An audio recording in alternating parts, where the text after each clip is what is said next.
Beginner drummers, I got 5 things here that I think are extremely important for you to know. Let's go and check them out.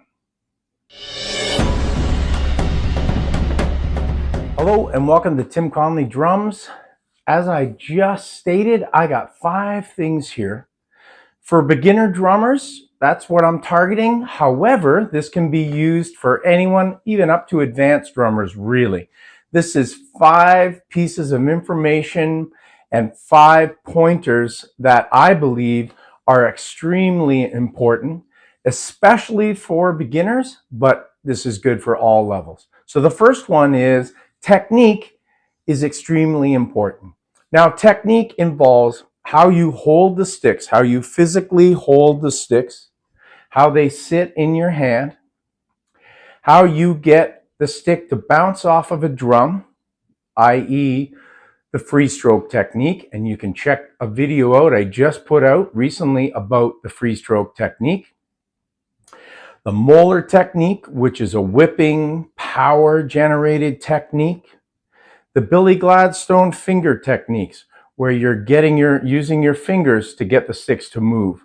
So once you're doing a free stroke and you get the stick to bounce, and then you want to repeat those bounces, you're going to use your fingers. So there's all these little techniques that you want to use to be able to develop incredible skill on the drums. Now, a lot of drummers, it's boring sitting here doing singles, doubles, paradiddles on a pad. But I disagree. I think it's vitally important that you spend a lot of time working on your singles, doubles, paradiddles, and all the other rudiments as well. One of the things that I notice is lacking amongst a lot of young drummers is they don't have any rudimentary skills. Now, what does rudimentary skills mean? It means being able to play rolls, diddles, flams, and various other types of strokes like roughs and drags. Okay, so you've got rolls, diddles, roughs and drags, and flams. Okay, so those are the 4 categories. Inside of those categories, there's many types of various rudiments inside of each one of those, and they're all important. They really are. So I encourage all drummers, but particularly beginner drummers, to work on your technique, because I just can't emphasize how important it is. Now, technique will also help you with your grooves. A lot of my students, they see me doing singles and doubles and paradiddles.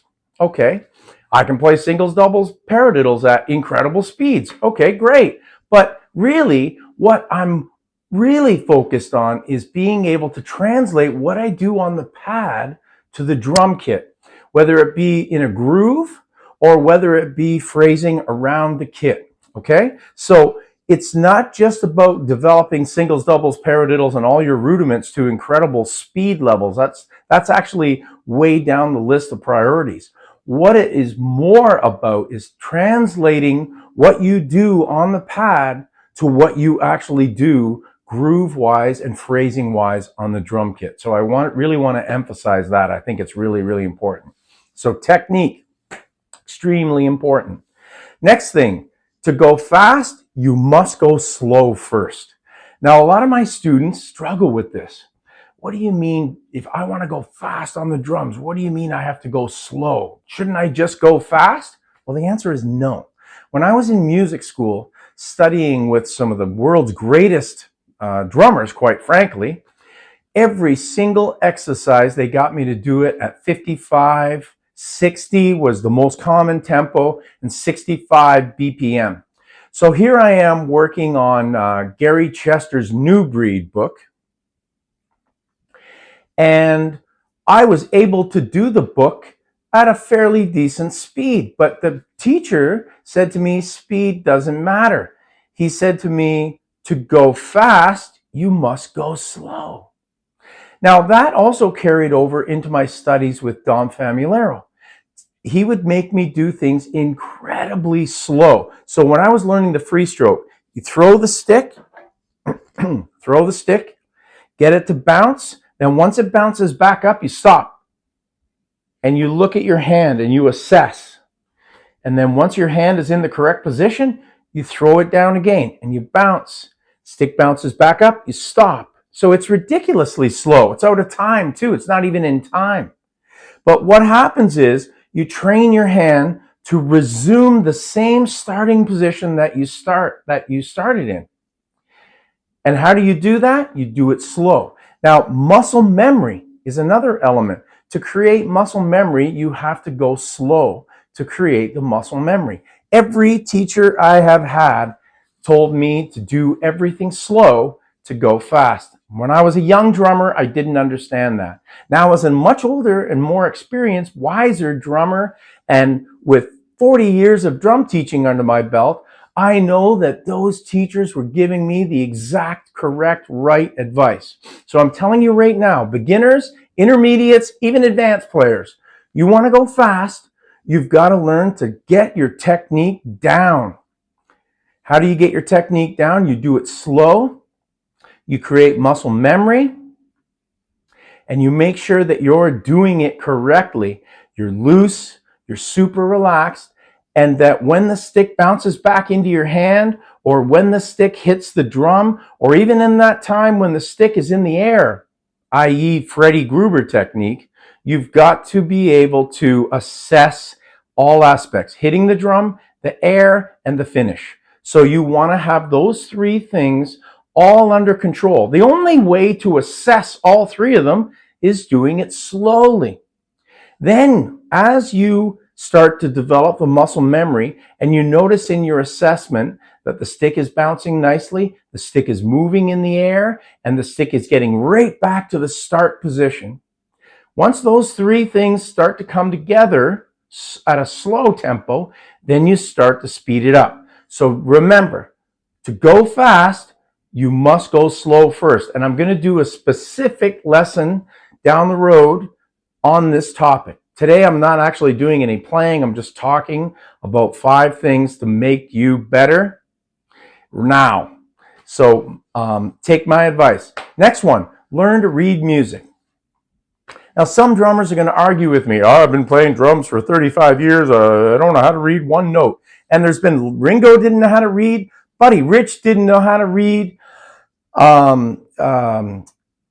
James Brown drummers didn't know how to read, both of them. So yes, I'm very familiar with the argument that, you know, some of the world's greatest drummers of all time didn't know how to read music. And that is true.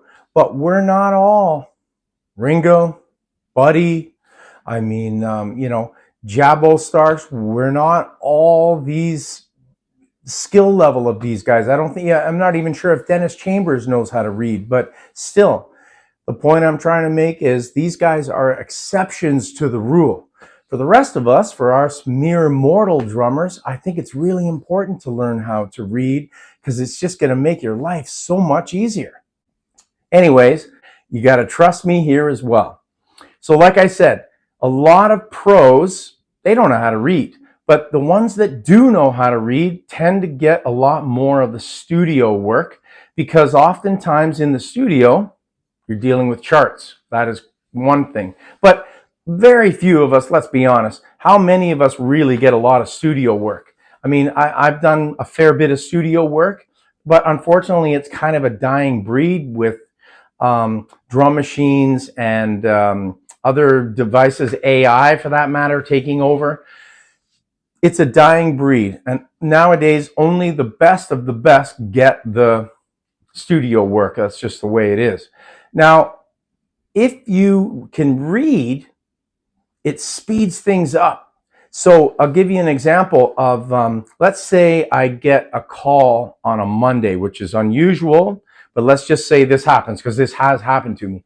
I get a call on a Monday. Oh, Tim, our drummer's sick, or he's injured, or he's in hospital, he's in jail, whatever. We have a gig on Friday. Can you come and play it for us?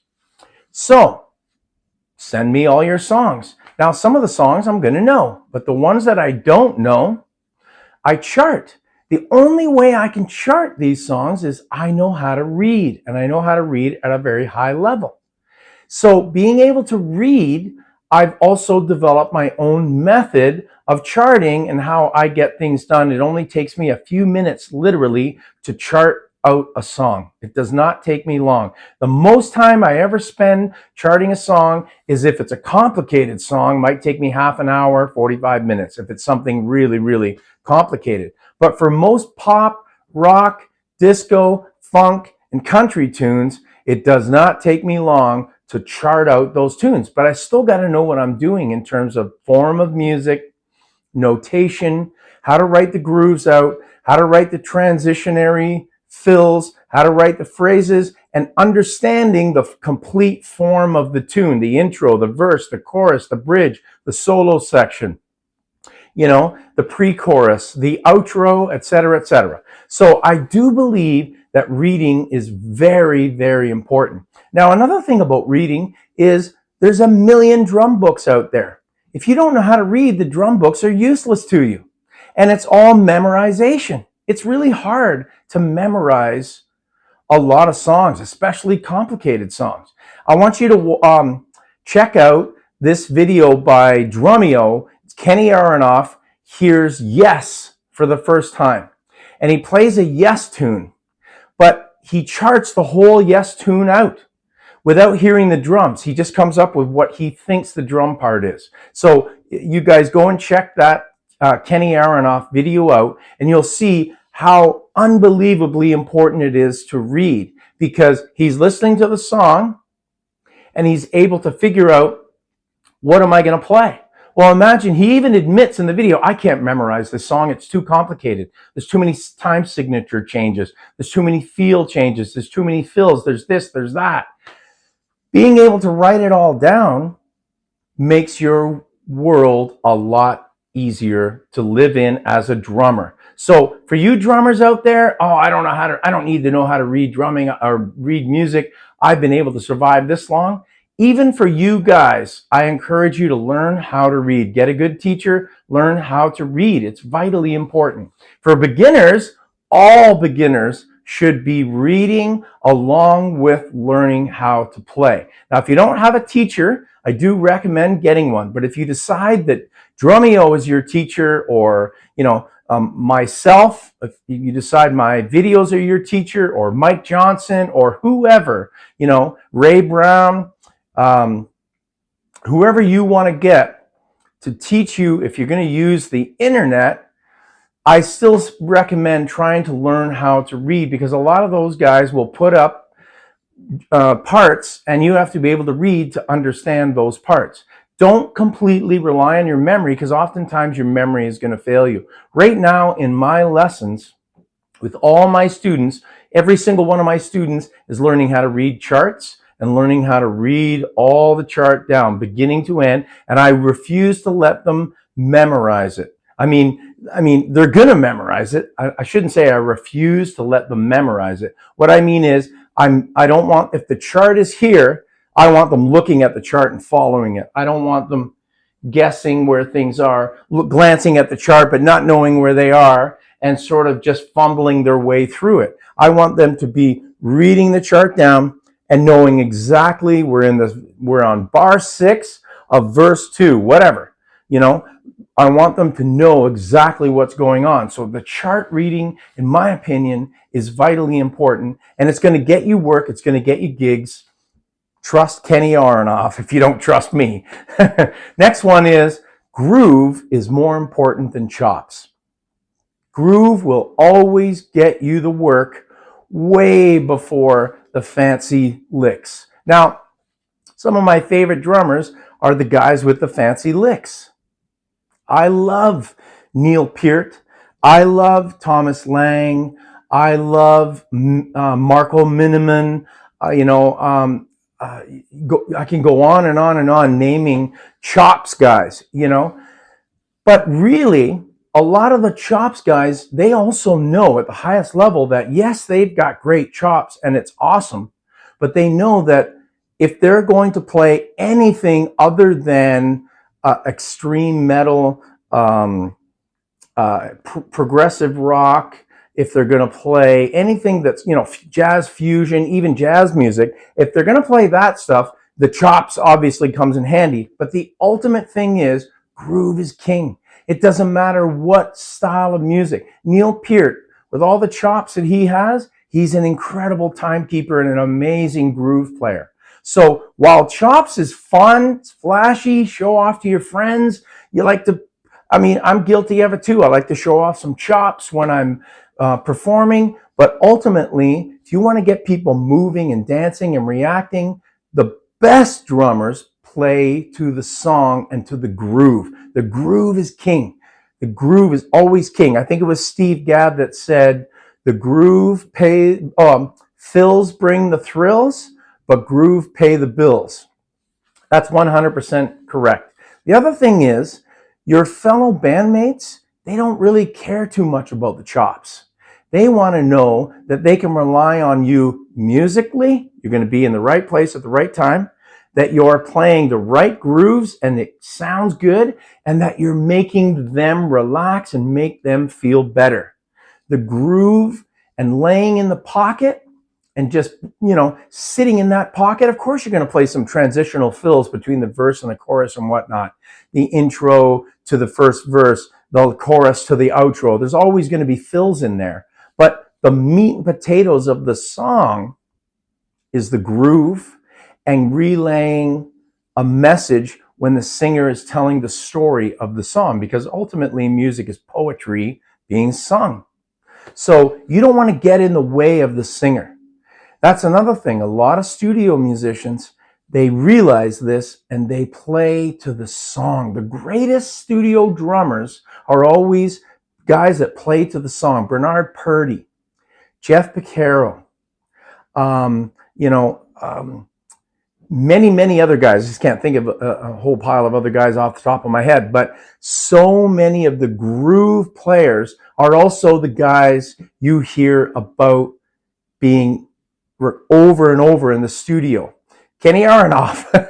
I keep talking about Kenny Aronoff. Kenny Aronoff is a fantastic groove player. That's why he gets so much studio work. John Robinson, Michael Jackson's drummer. Listen to Sugarfoot Moffett, Jonathan Moffett. That guy is groove king.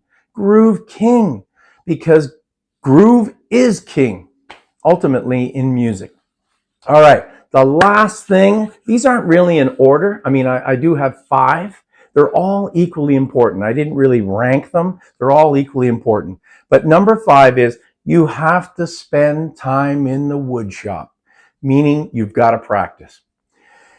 There's no AI for this. There is no magic formula. You can't take a pill. You cannot pray and hope that you become like Vinnie Colaiuta. None of us will ever become like Vinnie Colaiuta. But you want to get better?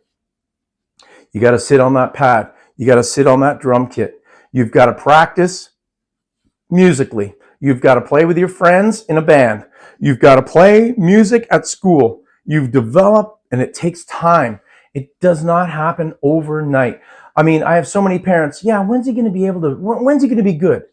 Well, could take 3 months, could take 3 years, could take 30 years.